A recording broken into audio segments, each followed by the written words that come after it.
다시 말씀 보시겠습니다. 오늘 주신 하나님의 말씀은 마가복음 9장 14절부터 29절까지 말씀입니다. 마가복음 9장 14절부터 29절까지의 말씀 우리 한 목소리로 합독하시겠습니다.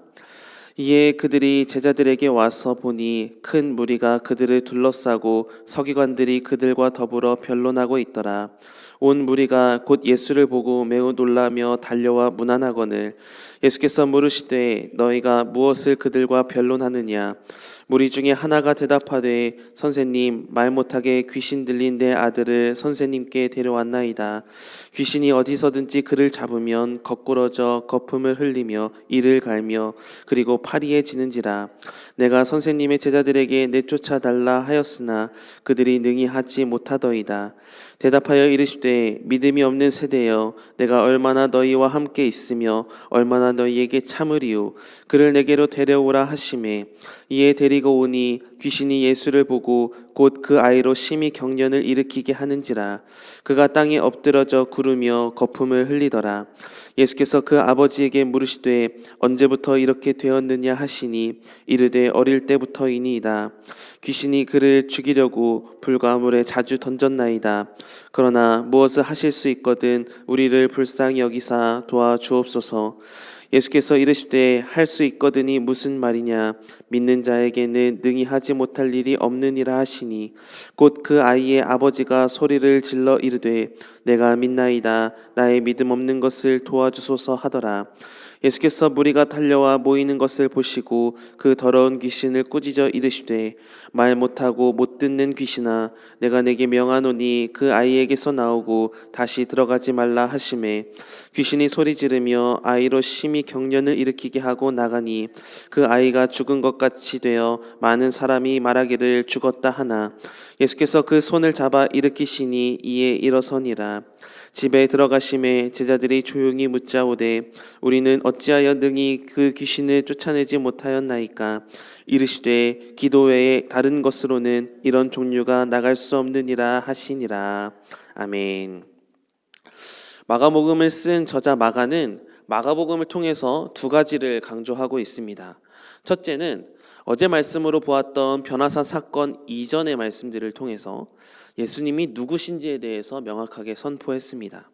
예수님은 하나님의 아들이시며 모든 병을 고치실 수 있는 회복의 주님이시고 바람과 바다도 잔잔하게 하실 수 있는 창조주 하나님이십니다. 또 계속해서 마가복음을 묵상하겠지만 예수님은 십자가에서 우리 죄를 사하여 죽으심으로 화목제물이 되셨고 부활하셔서 모든 이들에게 부활의 첫 열매가 되셨습니다. 그래서 첫째로 마가는 예수님이 그리스도시다라는 것을 선포했습니다. 우리도 예수님이 그리스도이심을 믿는 믿음이 가득하기를 축복합니다. 둘째로 마가가 강조한 것은 변화산 사건 이후의 말씀들을 통해서 이제는 예수님의 제자들이 하나님의 나라의 영광을 위해서 어떻게 삶을 살아가야 되는지, 세상에서 어떻게 하나님 나라를 선포해야 되는지를 가르쳐주고 있습니다. 그래서 예수 믿는 사람들은 어떤 사람들이어야 하는 건가에 대해서 오늘 본문은 믿음을 강조하고 있습니다. 저와 여러분도 오늘 말씀을 들으면서 하나님을 향한 믿음의 확신을 가지고 세상에서 하나님 나라를 담대하게 선포하며 살아가기를 주님의 이름으로 축복합니다. 예수님과 세 제자가 변화산에서 체험을 한 후에 산에서 내려왔을 때 나머지 제자들이 큰 무리 가운데서 서기관들과 변론을 하고 있었습니다. 상황을 보니 귀신 들린 아들을 둔 아버지가 예수님의 제자들에게 찾아와서 귀신을 좀 쫓아내달라 이렇게 부탁을 했지만 나머지 제자들이 귀신을 쫓아내지 못하고 있었던 것이죠. 하지만 제자들은 귀신을 쫓아낼 능력이 없었던 것은 아닙니다. 마가복음 6장을 보면 예수님은 제자들을 둘씩 짝지어 보내시면서 더러운 귀신을 제어하는 능력을 주시면서 나가서 복음을 전하라 이렇게 명하셨어요. 그래서 실제로 제자들은 많은 귀신을 쫓아내며 많은 병자에게 기름을 발라 고쳐주었던 기적을 이미 베풀었던 경험이 있던 자들이었습니다. 그러나 이날만은 달랐습니다. 제자들이 아무리 기도해도 귀신 들린 아이를 고치지 못했습니다.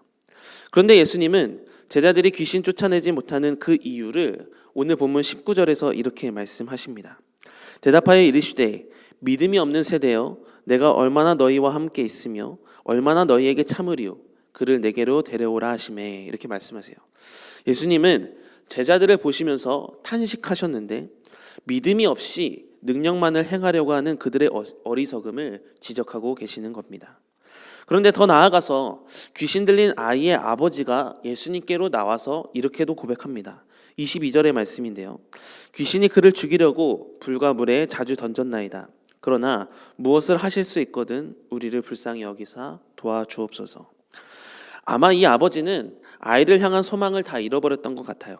무슨 수를 써서라도 아이를 고치려고 힘을 썼던 것이 바로 아버지이겠죠.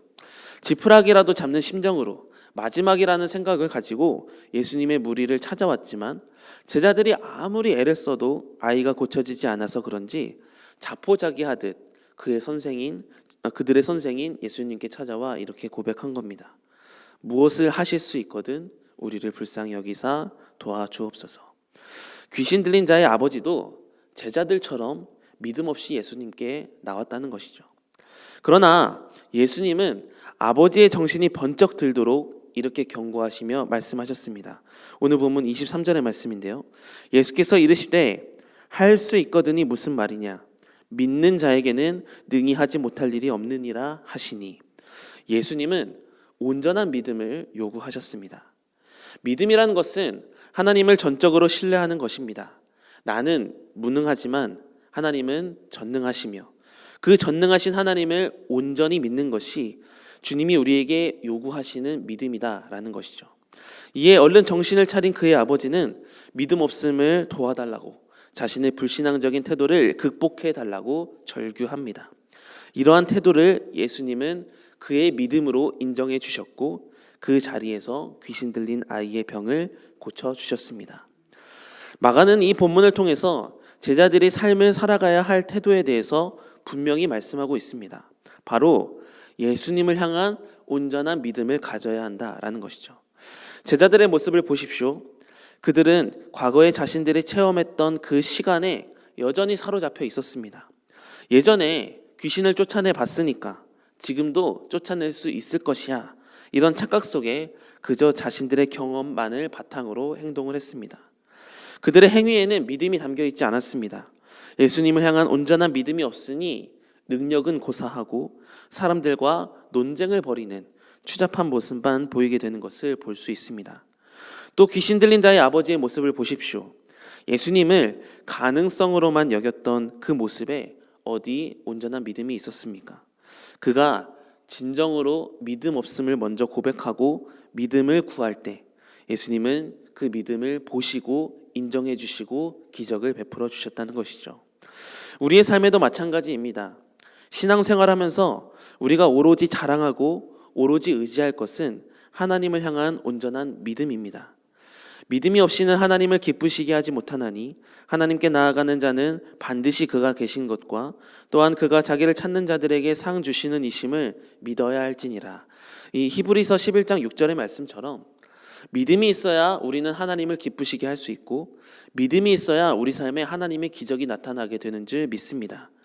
그렇다면 이 믿음은 어떻게 해서 생겨나며 어떻게 해서 자라가게 되는 것일까요? 예수님은 기도가 우리의 믿음을 자라게 한다고 오늘 본문에서 말씀하고 계십니다. 오늘 본문 29절의 말씀을 보면 이르시되 기도 외에 다른 것으로는 이런 종류가 나갈 수 없느니라 하시니라 이렇게 말씀하세요. 하나님과 소통하는 기도는 기적의 역사를 이루는 강한 믿음을 소유하게 됨을 암시하고 있는 말씀이죠. 기도는 하나님을 신뢰하고 의지한다는 구체적인 증거가 됩니다. 기도할 때 우리의 믿음은 새로워지고 강건해지며 기도할 때 우리는 전능하신 하나님의 역사를 체험할 수 있게 됩니다. 하나님을 신뢰하지도 않고 하나님을 의지하지도 않는데 하나님의 은혜를 바란다? 이것은 옳지 않는 것처럼 기도가 없다면 하나님과의 올바른 관계가 정립될 수 없고 기도가 없다면 하나님을 향한 신뢰와 의지를 잃어버릴 수밖에 없음을 우리는 깨달아야만 합니다. 특히 우리에게 주어진 문제들 앞에서 우리는 변론하면서 문제를 해결하는 것이 아니라 기도해야만 문제가 해결될 수 있음을 기억하시기 바랍니다. 믿음의 능력은 말에서 나오는 것이 아니라 기도에서 나오는 것입니다. 그러므로 기도 외에는 이러한 능력이 나타날 수 없다는 예수님의 말씀을 따라 믿음의 강건함을 위해, 믿음의 능력을 위해 여러분은 기도에 힘쓰시길 바랍니다. 기도하면 반드시 하나님은 응답하시고, 기도하면 반드시 우리의 믿음을 더욱더 강건하게 하여 주실 줄 믿습니다. 사랑하는 성도 여러분, 하나님은 오늘날에도 우리의 믿음을 요구하십니다. 하나님은 우리의 기도를 받으시길 원하십니다. 그러나 오늘 본문의 제자들의 모습이 우리의 모습이 되지 않으리라는 법이 없습니다. 신앙생활을 오래 했다고 내 경험과 지식으로 믿는 척하는 우리가 아니라 늘 하나님 앞에 겸손하며 믿음 없음을 인정하며 하나님께 믿음을 간구하며 기도하며 나아가시기 바랍니다. 예수님의 삶을 기억해 보십시오. 예수님은 하나님의 아들이심에도 불구하고 틈만 나면 기도하셨습니다. 십자가를 지어야 하는 순간 앞에서는 땀방울이 핏방울이 되도록 간절하게 기도하셨습니다. 우리도 마찬가지로 기도가 하나님을 향한 믿음을 굳게 할 수 있다, 이것을 반드시 기억하며 늘 깨어서 간구하며 기도하시기 바랍니다.